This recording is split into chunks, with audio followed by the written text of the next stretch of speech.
Hey everyone, it's Colin. How's it going? If you got in early on with Bitcoin, you might be pretty happy right now with the crazy growth in its value. But you might also be a bit worried because it's quite possible that bubble is gonna burst.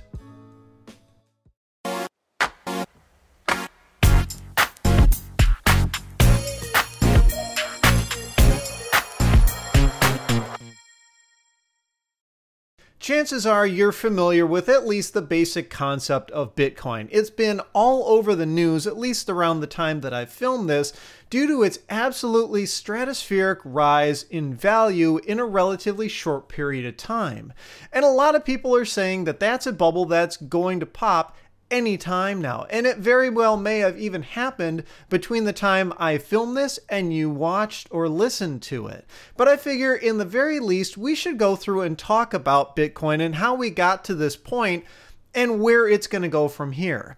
In order to do that, we just need to talk about money in general first. Now, of course, money is a very big and complicated topic because people like to make big important things like that more complicated than they need to be, I guess. But either way, I can't necessarily do this topic justice in, its completeness in the space of just one podcast. So I'm going to try and go through this relatively quickly and simply, at least to lay the groundwork so we can find some parallels between the currencies that we're familiar with and how Bitcoin is different, or perhaps similar. So before we can get into the money we're familiar with, we need to go way back and start talking about the very basics of currency and its roots in bartering. Bartering is where you had this direct exchange of goods between one person and another. It goes way, way back, and it's the idea of I have something you need and you have something that I need. So we find those commonalities and come to an agreement as to how much of each on each side, and we make the exchange. And that worked great for a while when humans were very simple with their lives. It was a very agricultural type of society, that sort of thing. But as humans grew and evolved and societies became more complex, we couldn't necessarily rely on direct bartering for a whole lot longer. So we started getting into indirect bartering.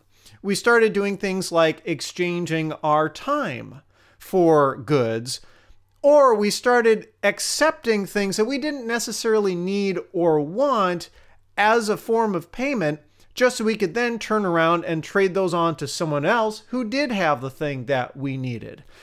That became complex because you'd have to find someone who had the thing that you wanted and find someone else who had the thing that they maybe wanted from you. And it was a lot harder than it needed to be. There was really no common ground in terms of trying to figure out what stuff was worth. So we needed some form of currency. And the one that really became predominant was gold. Gold, I think, originally attracted humans simply because of its appearance. We thought it looked good. It's shiny and we were attracted to the color, and it just has this innate beautiful quality to it, which is why gold is very, very common in jewelry still today. But gold's power, its value really actually came from its scarcity.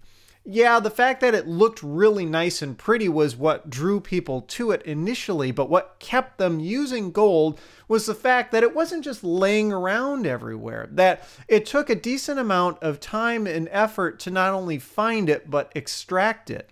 It's a limited quantity type of thing, and humans, of course, want things that they can't easily have, so psychologically, gold made for a very good thing as that common denominator. So humans eventually started using gold as a form of currency, exchanging a certain quantity of it for something else. And it became very easy to come up with values for things relative to gold because, well, it was the one unit that everybody used.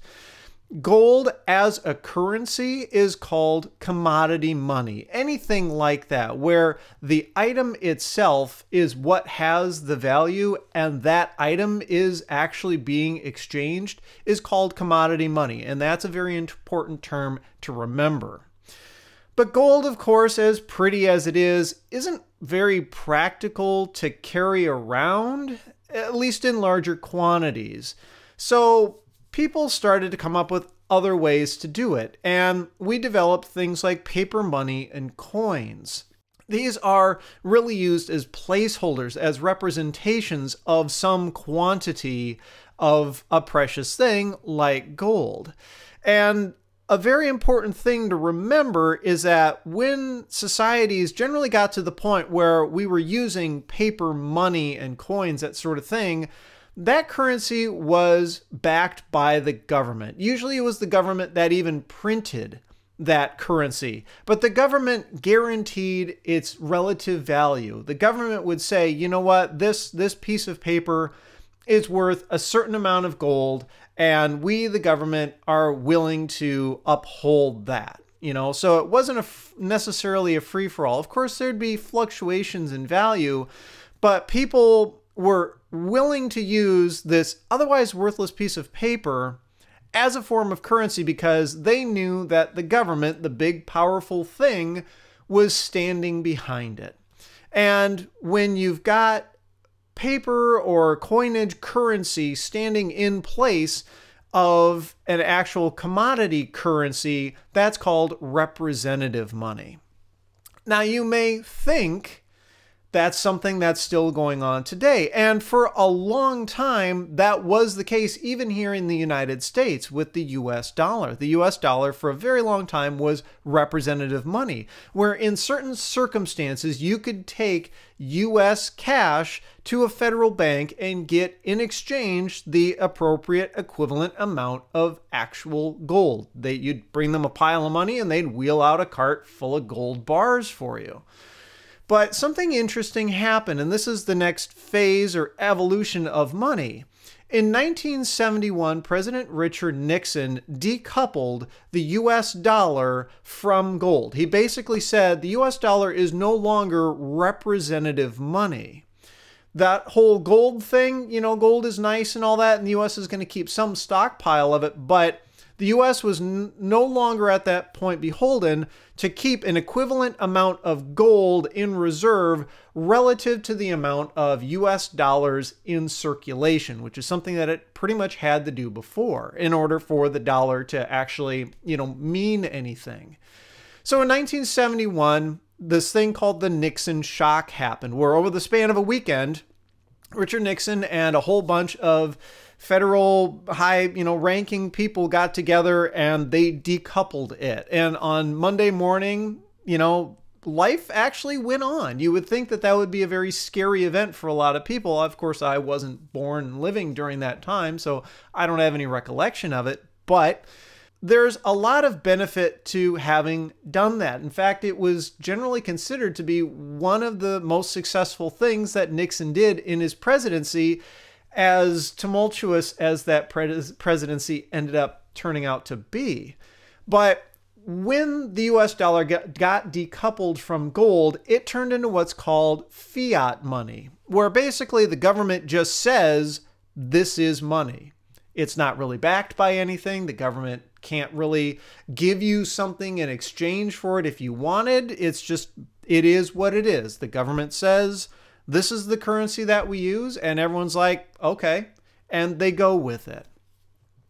There's some major benefits to having a fiat currency like that, largely because the government can then exercise control over the value of the money artificially, right? If previously the government wanted to raise the value of the dollar or weaken the value of the dollar, it would have to do so by actually manipulating the amount of gold that it held in reserve, right? Because of that whole tie to being scarce thing. But fiat money, because the paper itself doesn't really hold the value, right? A $20 bill says 20 bucks and we value it at being 20 bucks, but that piece of paper didn't cost 20 bucks to make. But the government can then affect the economy and life generally within and increasingly outside of that country artificially to correct for major swings in market factors, that sort of thing. So One thing that the government can do to affect this value is they can simply print more money. And this happens actually fairly frequently in a lot of different countries. Or sometimes they can take money out of circulation. Obviously those bills and coins wear out over time. They can simply decide, as they wear out and we take them and destroy them, we're not going to print as many to replace them.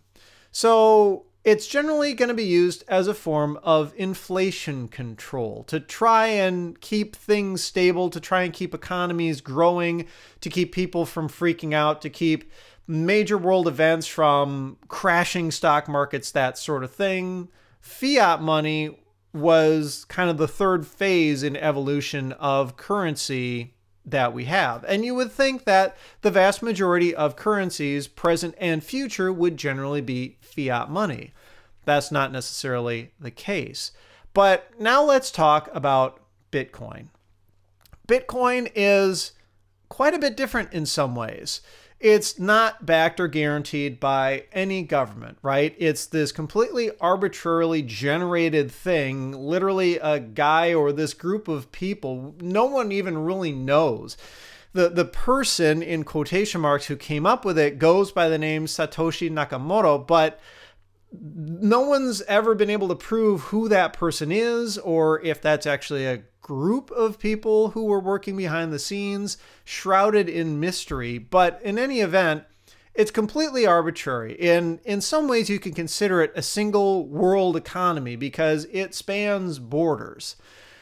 There is no physical manifestation of Bitcoin. You can't go to a bank and exchange dollars for like a coin called Bitcoin. The word coin in there is just part of the name.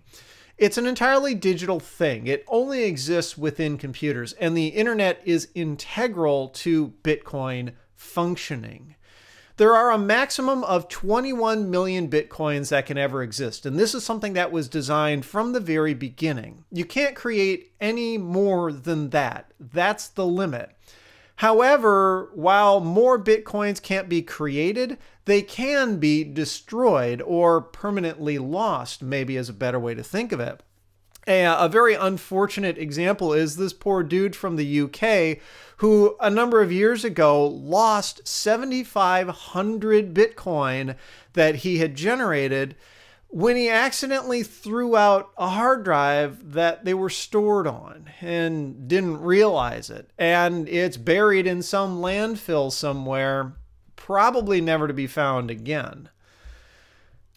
But all those Bitcoins, those 21 million, they didn't all exist in one place, right? They're not just sitting somewhere waiting to be handed out or exchanged. Instead, you gain Bitcoin through this process called mining. Now, the real point of mining is to facilitate the transactions used with Bitcoin, because Bitcoin is intended to be used as a currency. And so when you pay someone else in Bitcoin, there needs to be some sort of broker that actually handles that transaction, verifies that it happened, takes the money out of your account, puts it in somebody else's. There is no centralized bank for Bitcoin, though. So this whole transaction handling process is massively distributed across participants on the internet. It's just random people or organizations that decide to run the software on their computer and process these transactions. And Bitcoin, how it works, and the intricacies of it are also, of course, worthy of their own podcast topic. So I'm not going to go in too deeply on it for this one.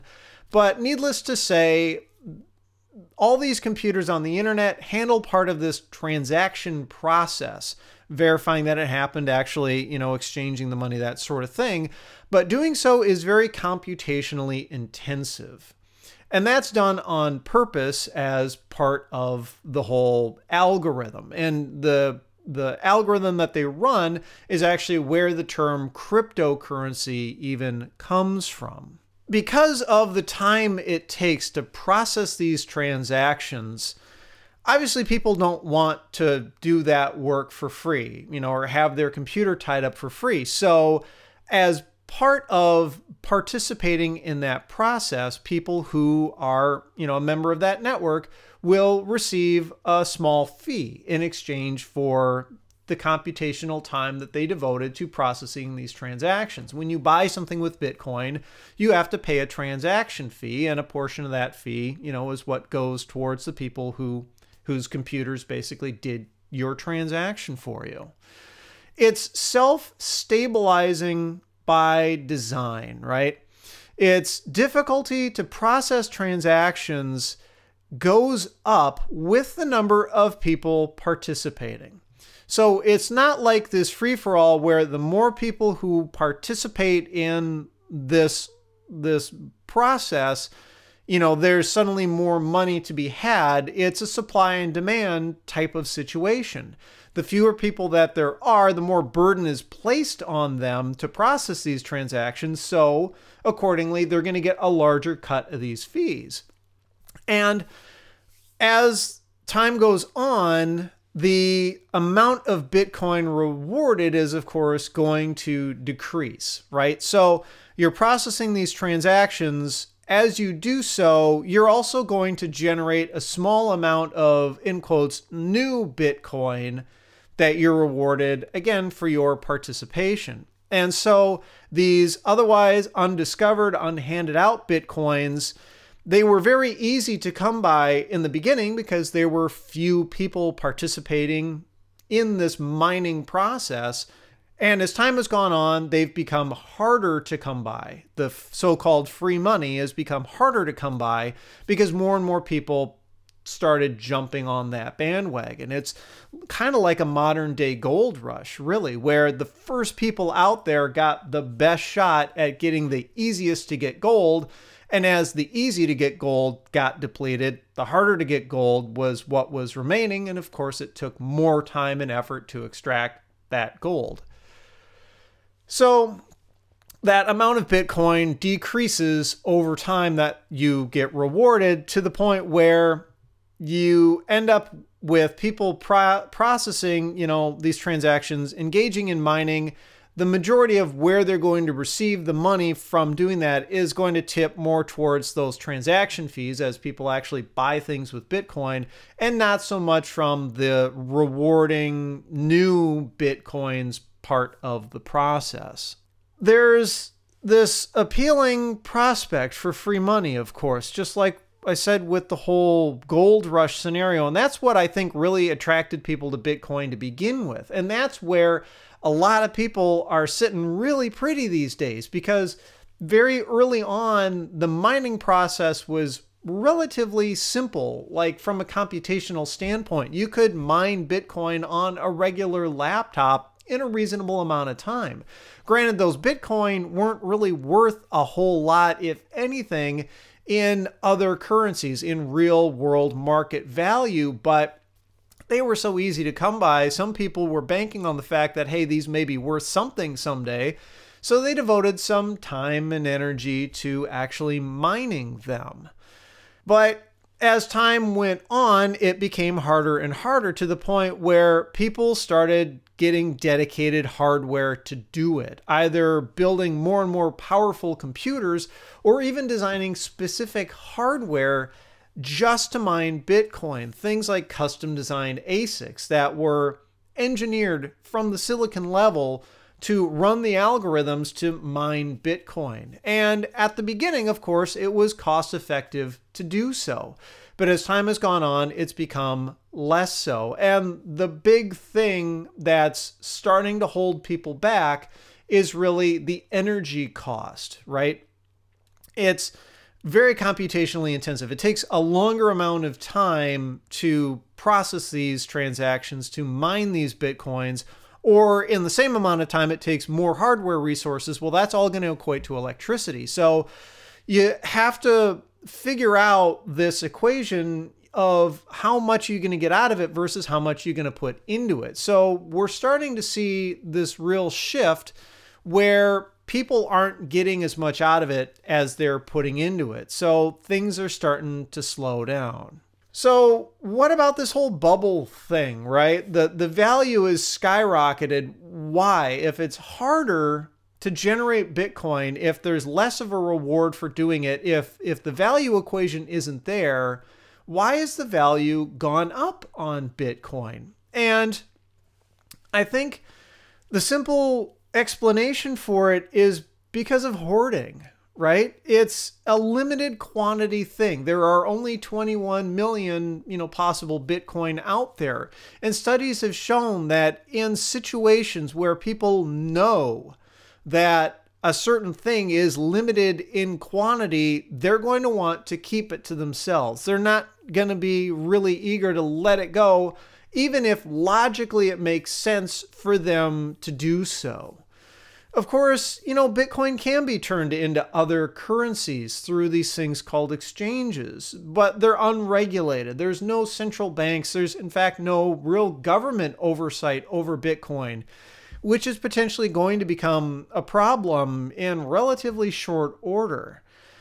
But because of this, the idea of hoarding, of people wanting to hang on to the Bitcoin because they see the value going up, it's only going to accelerate that value going up even more.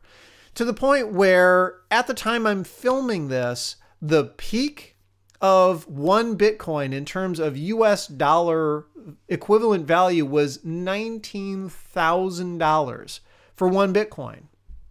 Compare that to the end of 2016. One Bitcoin was worth about $750. And it wasn't that long ago that I remember Bitcoin generally going for about 50 bucks. So it's become less and less of a currency and more of an investment vehicle. As it's become harder to process these transactions and fewer people are willing to do it, the transaction time has increased and the per transaction fee has increased. For example, Steam used to accept Bitcoin as payment, and a number of other real-world companies, like legit companies, started going down this path as well, where instead of paying in US dollars or another local currency, you could pay them in Bitcoin. Steam, not too long ago from when I filmed this, actually stopped accepting Bitcoin for the simple reason that the transaction fees no longer made it worth it. You think about a regular transaction fee for something like a credit card, it's usually like, a fraction of a dollar per card action, card swipe, or, insert in a chip reader or running that number over the internet, plus a small percentage of the total transaction. It's a small number that businesses are willing to accept as just a cost of, doing business. It doesn't really hurt their bottom line too much. But if you look at the average Steam transaction, I would guess it's probably about 20 bucks, maybe 30 bucks, maybe. I mean, we're not seeing people dropping thousands of dollars in one shot on Steam. It's relatively low price transactions. Well, transaction fees for Bitcoin around the time I'm filming this have seen a high of 20 bucks per transaction. How does that make sense as a real world company to accept when the actual transaction amount is so low? It completely eats up all of your profit, and potentially then some. So it makes a lot of sense why Steam decided to stop accepting Bitcoin. It was just eating up any profit that they made on transactions that way. So are we going to see this bubble burst anytime soon? And I suspect the answer is yes. It's hard to say when. It may have even burst between the time I filmed this and you watched or listened to it. But chances are it's going to happen. And the most likely scenario is it'll burst when enough people just decide to cash out. When some magical psychological number hits where people go, you know what? My natural instinct is to hoard this. I want to keep it because it has this value and it's a limited quantity thing. It's a scarce item. I want it. But their logical side may actually prevail and get the better of them. And some people who are holding a lot of Bitcoin may finally reach that point and go, you know what? As much as I want to keep this, the money, the real money, the US currency or other world currency is enough to make it worth me to give it up. And when enough people come to that conclusion, that's when the tide is going to turn and everybody's going to get out of it, because when they start seeing other people doing it, they're going to be more inclined to want to do it themselves.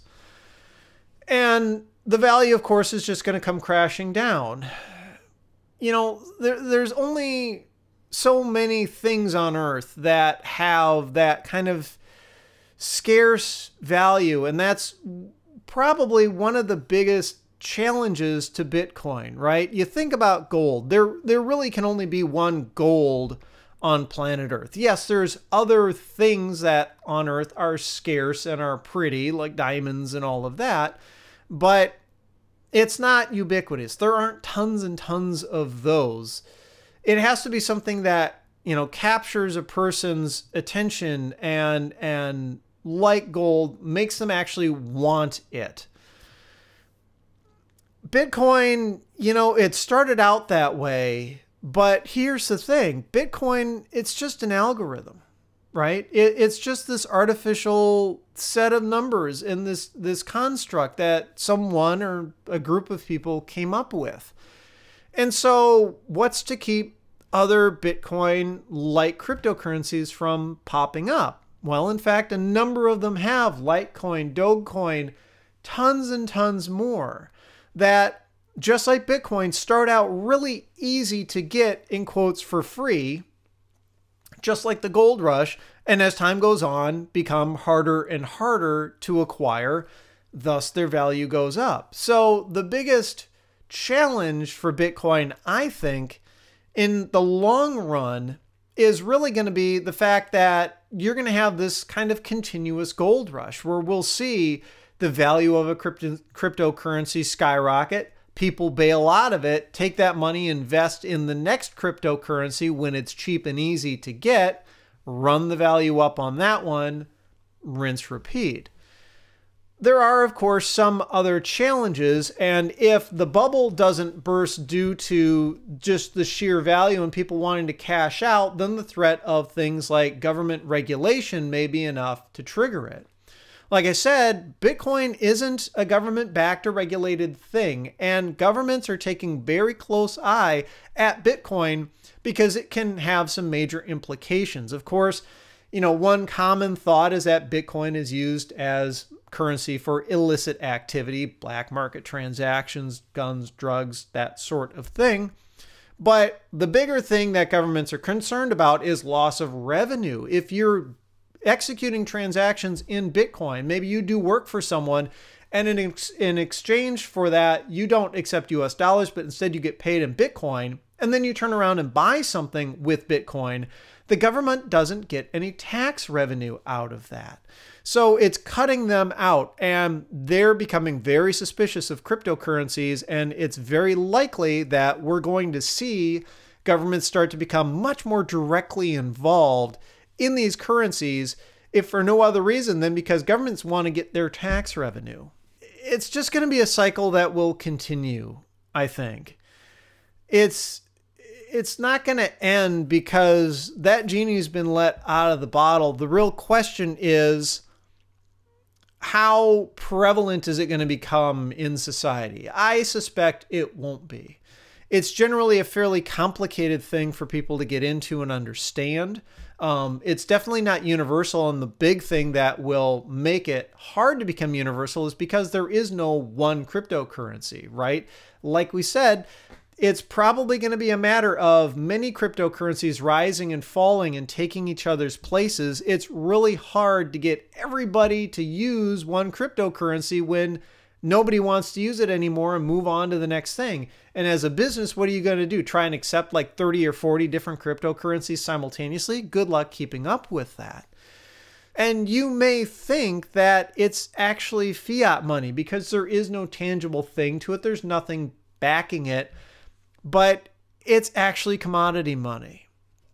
And really, ultimately, the big thing that will bring Bitcoin down is when people realize that the commodity is completely artificial and effectively just made up.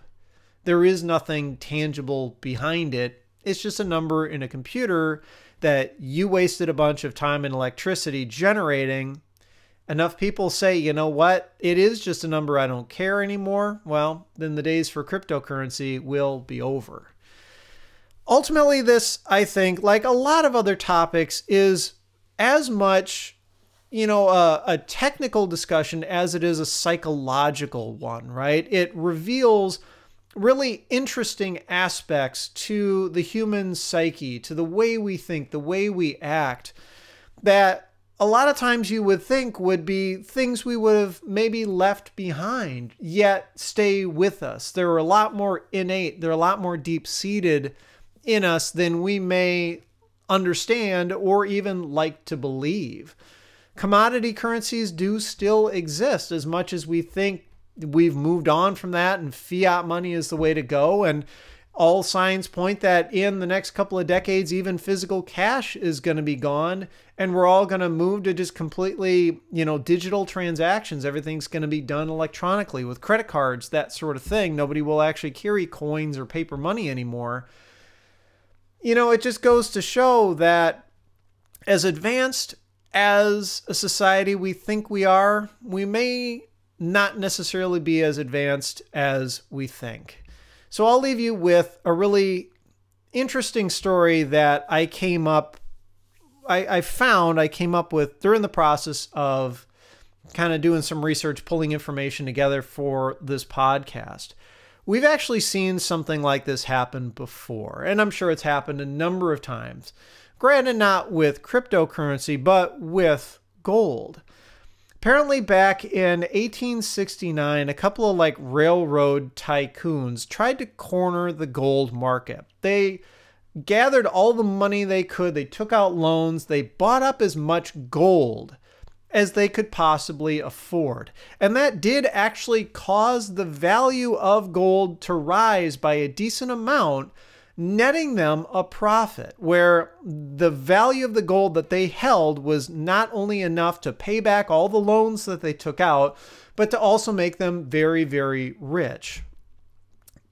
Ultimately, that was undone on a day called Black Friday. This is the original Black Friday, 1869, when President Ulysses S. Grant got wind of this whole scenario and authorized the U.S. Treasury to release an amount of gold in exchange for bonds. Doing so dumped more gold onto the market, and according to the laws of supply and demand, of course, the price for gold came down, and people started bailing out of it as a result as well. So it ultimately undid any potential damage that those fairly crafty guys came up with. But it just goes to show that, there is no such thing as free money. Ultimately, people will get undone if their greed gets to them. And I suspect if it hasn't happened by the time you're watching or listening to this, the Bitcoin bubble will burst sooner rather than later. So I am, of course, curious as to your thoughts. Have you invested in Bitcoin? Did you get in at the beginning when it was really easy to generate them? Did you get in sometime later? Do you have any Bitcoin? Have you gotten rid of them already? Have you already cashed out? I'm just curious as to your thoughts.